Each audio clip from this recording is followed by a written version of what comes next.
Welcome. In front of me is a Doro 8035, and today I'll show you how to wipe cache on this device. So to get started, you want to power off the device, hold power key, and select power off.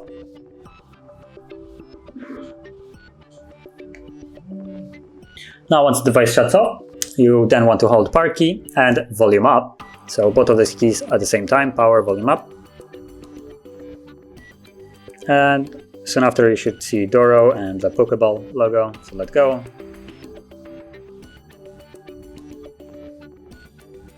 And we're now in the recovery mode. So from here, scroll down using volume keys, like so.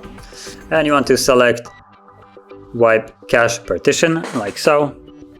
And once it's selected with the blue line, all you need to do is press the power key. Again, select yes, using volume keys and power key to confirm it, and you're basically done. You can see the confirmation at the bottom right here. Cache wipe complete, which should be the last entry, and reboot system now should be basically selected by default once the process is finished. So all you need to do now is press the power key to confirm it.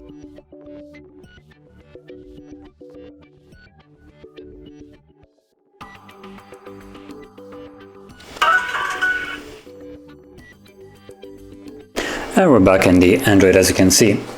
So that is how you would wipe cache partition on this device. And if you found this video helpful, don't forget to hit like, subscribe, and thanks for watching.